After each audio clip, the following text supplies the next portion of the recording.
Olá, noveleiras, tudo bem? Sejam muito bem-vindas nos próximos capítulos da novela Terra e Paixão. Mas antes, se vocês quiserem receber resumo, notícia e saber tudo o que vai acontecer na sua novela favorita, sugiro que vocês deixem um like, se inscrevam no canal e acionem a notificação, porque sempre que a gente publicar vídeos novos aqui nesse canal, vocês serão as primeiras a saber. Seu like e sua inscrição aqui são muito importantes, porque quando a gente publicar vídeos, o YouTube vai impulsionar nosso vídeo, vai entender que vocês gostaram, tá bom? E mais pessoas vão acompanhar também. O primeiro local aonde o delegado Marino irá procurar pistas sobre o desaparecimento da mãe de Caio será no local aonde ela deu à luz, que é o Hospital de Nova Primavera. No hospital, Marino acaba descobrindo que a primeira esposa de Antônio teve um caso com o médico que fez o parto de Caio. E tal revelação será confirmada por Angelina, que foi a governanta no tempo em que Agatha morava com Antônio e ainda é a atual governanta. A princípio, o delegado acabará descobrindo que o documento de óbito de Agatha desapareceu. Antônio até diz que foi ele que resolveu a papelada do certificado de óbito de Agatha pessoalmente. O fato é que, a princípio, a família La Selva não levanta a possibilidade de Agatha ter forjado essa situação toda.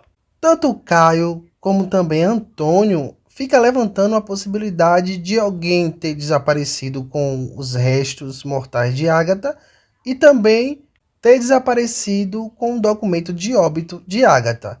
Nem Caio nem Antônio nem sequer levanta a possibilidade de Agatha ter forjado a própria morte.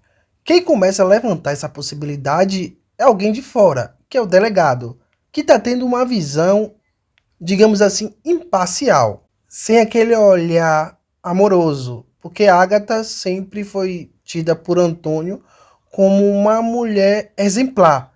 E Caio também tem essa visão da mãe, só coisas boas. Então nem Caio nem Antônio trabalha com essa possibilidade de Agatha ter forjado a própria morte. Mas o Marino levanta essa questão. Claro que Antônio diz que Agatha nunca seria capaz de fazer isso. Mas o delegado diz que seja o que for, ele irá descobrir. Mas a história não para por aí. A governanta da casa da família La Selva entra em detalhes quem era Agatha de fato. Ela diz que se Antônio ouvir o que ela vai falar para o delegado, é capaz de Antônio tirar a vida dela.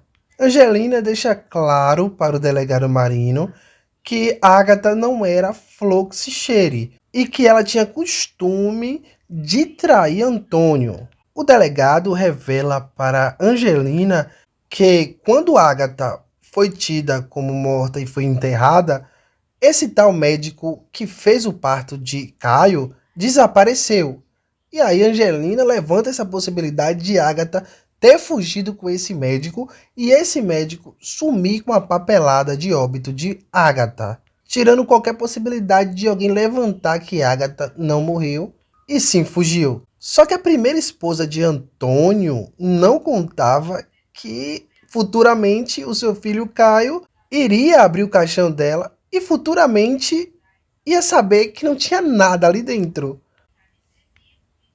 Quando o Caio descobrir que sua mãe pode ter fugido com outro homem, justamente com o médico que fez o parto dele, Caio não acredita, fica incrédulo e ainda tenta bater em Marino quando ouve isso do delegado.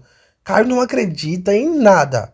Ele só se acalma quando o delegado Marino diz que quem confirmou isso para ele foi a Angelina, a governanta da família La Selva. Que essa história não é boato, não. Essa história foi confirmada por gente que morou próximo a Agatha. E é para Caio se acalmar, que ele pode ser preso por desacato à autoridade. Caio, que já estava incrédulo, bastante irritado, fica mais ainda quando ouve isso do delegado. E o delegado, ele trabalha com essa possibilidade, que Agatha forjou a própria morte, fugiu com o médico que fez o parto de Caio, e o tal médico, pegou os documentos que poderia provar que Agatha não morreu e sim fugiu à morte, desapareceu com esse documento e assim fez todos acreditarem que ela morreu. O delegado Marinho deixa claro para Caio que nesses casos a polícia não pode fazer muito, já que é um caso que tudo indica que Agatha fugiu à morte e fugiu por livre e espontânea vontade. Por mais que a primeira esposa de Antônio tenha cometido um crime em forjar a morte, não tem muita coisa que ele, como delegado, possa fazer. E ele sugere que Caio esqueça essa história, pois só vai trazer dor e sofrimento para ele. Claro que Caio nunca vai esquecer isso. Estamos falando de uma mãe que Caio sempre venerou e sempre amou, e tinha como um pilar em sua vida. E quando ele sabe que a mãe que ele tanto venerou e teve como exemplo essa vida toda, já que sempre ouviu coisas boas vindo de outras pessoas para ele sobre Agatha, nunca que Caio vai esquecer a possibilidade de sua mãe estar viva e ainda, por trás disso tudo, pode ser mais complexo que um simples fato de Agatha ter forjado a morte e fugido com o amante. Pode ser muito mais complexo que isso. E Caio exige que o delegado Marinho faça o seu trabalho e investigue o que aconteceu com a mãe dele e não fique trabalhando com hipótese e possibilidade não comprovada. Delegado Marinho diz que sabe muito bem qual é o seu trabalho e não tá ali para ouvir desaforo de ninguém. Sabe o que acontece, gente? Eu fico pensando, né? Esse caixão de Agatha estava vazio. Agora me diga uma coisa, como é que as pessoas levaram a Agatha até o funeral?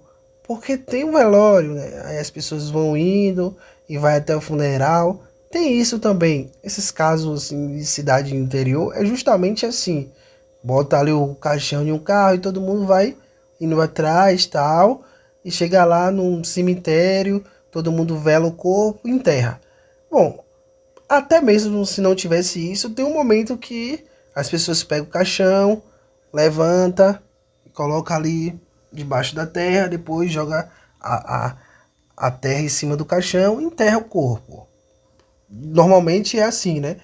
Mas o caixão vazio, as pessoas iam levantar, ia ver vazio. Enfim, é muita coisa sem resposta. Mas até então a gente pode trabalhar com a possibilidade de que até os coveiros, as pessoas que levaram o caixão de Agatha, estava comprado. Foi pessoas que receberam dinheiro para manter essa farsa, certo? Mas poderia ser que Antônio levantasse esse caixão para enterrar, jogar Agatha. Será que eles não pensaram nisso? Enfim, é muitas perguntas sem resposta, já viu? Bom, o fato é que enterrar sem nada um caixão é muito arriscado. Pelo menos teria que ter pedra dentro do caixão para simular o peso de um corpo de uma pessoa, pelo menos para disfarçar. E por que Agatha foi velada com o caixão fechado? Já que Agatha morreu no parto, não teve nada que possa ter deixado o caixão fechado. Ou seja, um acidente grave que possa ter desfigurado o rosto de Agatha para manter o caixão fechado. Ou seja, Agatha tinha condição o suficiente para ser velada com o caixão aberto, levantando a possibilidade de Antônio ter visto sua mulher morta e ter enterrado ela. Então tem muito mistério aí que precisa ser revelado, muitas coisas que precisa ser descoberta. Esse mistério está muito longe de chegar ao fim. Fato é que tudo indica que Antônio está muito abalado mesmo, está incrédulo, e o autor está frisando muito isso. Eu sei que tem essas questões aí que vai ser difícil de o autor conseguir explicar como Agatha conseguiu forjar a própria morte. Há a possibilidade sim de ela tomar um medicamento que faça o coração dela parar, e ela foi velada normalmente, e o Antônio viu ela ali falecida. Ela foi enterrada, depois esse tal médico Evandro foi, desenterrou ela, pegou ela ainda com vida, levou ela e fugiu. Tem essa possibilidade sim. A gente pode trabalhar com essa possibilidade. Isso não é descartado, não. Mas o fato é que tá muito estranho e tem muito ponto com nó aí que precisa ser desatado. Mas no mais, eu trago mais informações para vocês, tá certo? Eu vou ficando por aqui. Macete no like, se inscreva no canal e acione a notificação. Sempre que a gente publicar vídeos novos nesse canal, vocês serão as primeiras a saber. Seu like, sua inscrição aqui é importante porque mantém esse canal de pé para mandar mais conteúdos para vocês. Tá certo? Feito isso, até o próximo vídeo. Tchau, tchau.